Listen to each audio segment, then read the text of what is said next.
Hari perlawanan ke-13 Liga Super Malaysia 2022 di antara Negeri Sembilan dan Terengganu. Pertembungan yang penuh dengan rencah dari sejarah pertemuan hinggalah kepada persembahan semasa pasukan yang mungkin akan menghadiahkan kepada kita satu lagi perlawanan bola sepak yang hebat untuk dipertontonkan. Berikan oleh Syihan Azmi sebentar tadi. Kini Negeri Sembilan gerakan di sebelah kanan. Rashid terus saja masuk umpanan, cuba untuk mencari Yasir, masuk jaringan pertama untuk Negeri Sembilan. Yasir Pinto, Faisal untuk Patrick Shitembi, manual out, satu lagi percubaan yang ditampan dan percubaan susulan dekat tiang dan masuk. Jaringan penyaman dan respon yang cukup pantas diberikan oleh Terengganu. Luruskan larian, manual out, melihat ada larian di sebelah kanan menerusi Faisal Halim, peluang untuk Terengganu. Nazari membantu. Pecahan dari Cik Rashid berjaya untuk menewaskan Alif Zakaria dan peluang dan jaringan hasil kesilapan dari Rahadi. Namun itu cukup untuk Negeri Sembilan mendapatkan jaringan kedua. Menerusi Gustavo Almeida dos Santos. Kekal kuat untuk menghalang Harold dan juga menjaringkan gol. Dari itu kisah Jackie Prey sekali lagi cuba untuk mendapatkan sesuatu. Respon yang sekali lagi diberikan oleh Terengganu. Setelah ketinggalan kembali di separuh masa kedua ini. Saya setuju dengan Fuzi Zain. Betul. Kecuaian daripada segelintir pemain. Ini semua individual mistake. Betul. Orang lelaki cakap schoolboy error. Sebab keadaan-keadaan kesilapan-kesilapan yang telah membolehkan pihak lawan dapat menghasilkan jaringan yang mudah. Radhi Azli Rahalim adalah penjaga gol yang punya potensi yang besar. Dia bersama dengan skuad bawah 23 tahun negara. Berdepan pula dengan ketika ini nombor satu kat Malaysia, Ahmad Syihan pula. Jadi kat situlah dia punya situasi yang menyebabkan tengok siapa yang kurang error, kurang kesilapan akan membawa kejayaan kepada tim mereka. Betul, saya setuju. Ya, jaringan kemenangan pasukan Negeri Sembilan memang mistik penjaga gol lah. Kerana kita boleh nampak dia sudah menangkap bola itu, tapi saya tidak faham terlepas. Kenapa apabila dia jatuh ke padang dan bola itu terlepas. Jadi itu yang mendatangkan kesilapan yang mudah seperti kata Coach Nafuzi tadi lah. Yep, betul. Dan datang seorang pemain Negeri Sembilan membuat satu tapping saja ke arah pintu gol. Dan ya dari segi permainan, performan, Terengganu memang tidak ada masalah. Saya perhatikan mereka bermain dengan cara mereka sendiri, dengan apa yang Coach Nafuzi inginkan, dan mereka juga memang laju apabila berada di bahagian tepi, apabila membuat serangan. Tetapi yalah dalam bola sepak begitulah bang. Apabila kita tidak dapat menjaringkan gol, masalah. Dua-dua tim ni satu dah bertemu berapa kali dah sepanjang musim ini. Sebab dalam FA Cup pun mereka jumpa, dalam Super League pun mereka jumpa juga sebelum ini, dan kemudiannya ikutkan kedua tim ini telah dikecewakan, telah dikalahkan oleh pasukan Sabah sebelum pertemuan mereka pada malam ini. Macam Negeri Sembilan tewas 0-1 kepada Sabah, TFC pula tewas 1-2 juga kepada pasukan Sabah. Tak apa, itu kes pasukan Sabah. Cuma sekarang ini kita boleh relatekan pula dengan prestasi yang ditunjukkan oleh pasukan Negeri Sembilan di bawah kendalian K. Devon ini. Banyak improvement dengan terutamanya saya suka melihat kehadiran siapa lagi kalau bukan Harold Goulon. Dia adalah seorang pemain yang begitu sasa dan dia adalah seorang pemain yang cukup penting kepada pasukan Negeri Sembilan. Boleh bermain juga sebagai striker pada keadaan yang tertentu. Walaupun dia tak skor tapi hari ini, tapi dia punya kehadirannya masih lagi cukup besar. Penting, betul.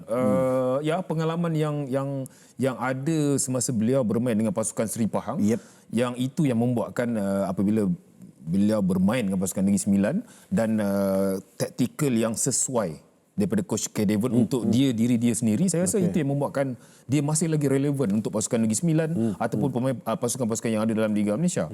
Dan saya pernah melihatlah dia bermain.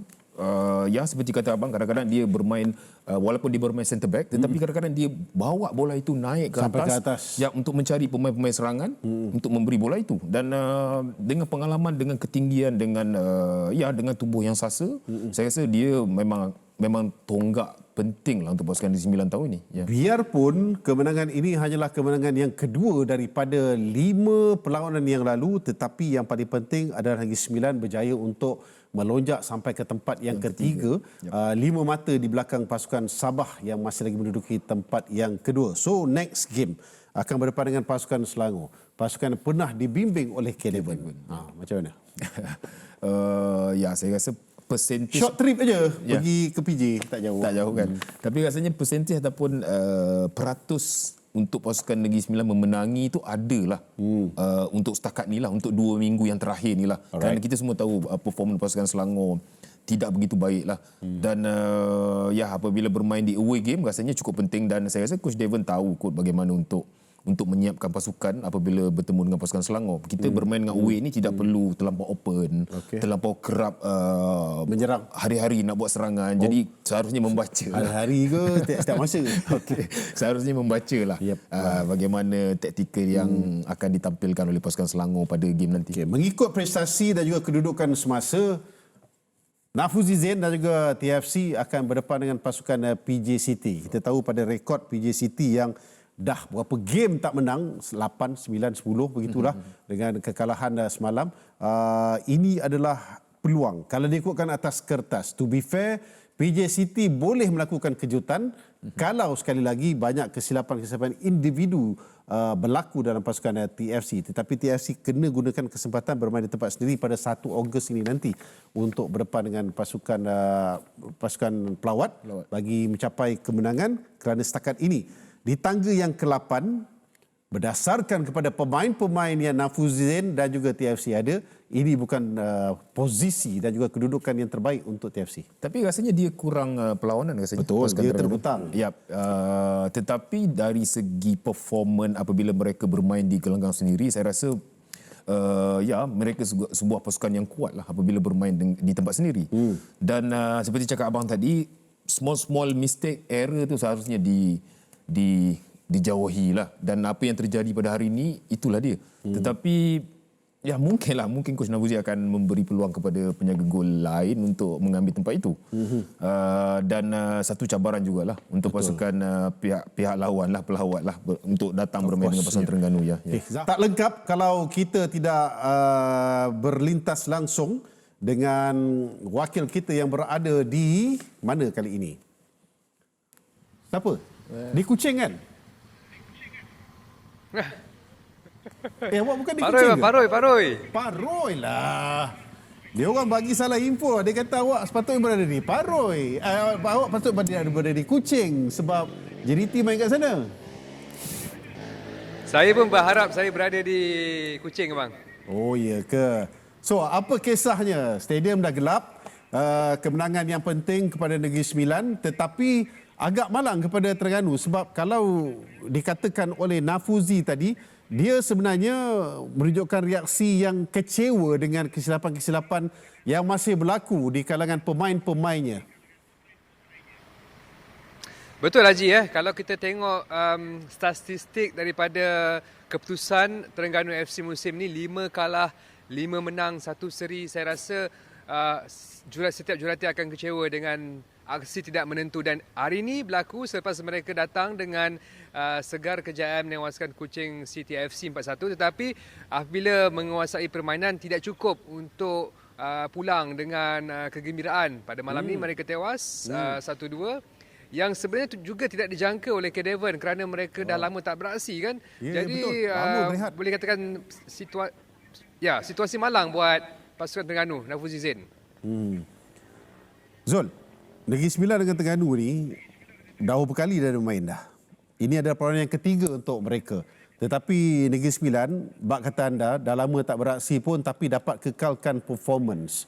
Persembahan mereka menurut pandangan K11 memuaskan, terbaik setakat ini ataupun masih lagi perlu diperbaiki, Gizul? Kalau ditanya mengenai perkara itu, K11 nampaknya berpuas hati dengan aksi pada malam ini, yang mana kalau ikutkan tidak dapat menurunkan beberapa tonggak utama, antaranya Kyle Jones dan juga Matthews Alves. Jadi percaturan berbeza dilakukan. Kalau dalam sidang media tadi, Kedevan mengata kepada saya, dia terpaksa tukar taktikal daripada sistem asal kepada satu taktikal yang baru. Jadi apa yang tunjukkan pada malam ini, dia sangat-sangat berpuas hati. Seperti saya katakan, tidak jangka dapat meraih 3 mata berharga. Okey. Zul, so perjalanan daripada Paroi kalau diikutkan untuk ke JB, lebih kurang dalam 2 jam je Zul. So apakah akan sambung ke sana terus untuk mendapatkan perkembangan terbaru dari selatan tanah air? Kalau saya pergi pun tim tak ada lagi. Tim akan naik flight esok kan. Tapi untuk Haji saya bagi sikit hint lah. Saya bagi sikit hint, Newell's All Boys. Itu saja hint saya bagi. Cukup untuk malam ni. Okey. Tak apa, kita boleh jumpa Uncle Goog sekejap lagi untuk mendapatkan perkembangan terbaru. Terima kasih Zul. Selamat pulang ke Sama-sama, Haji. ke Lembah Kelang lah. Jauh perjalanan tu. Boleh dianggap 2 marhalah tu.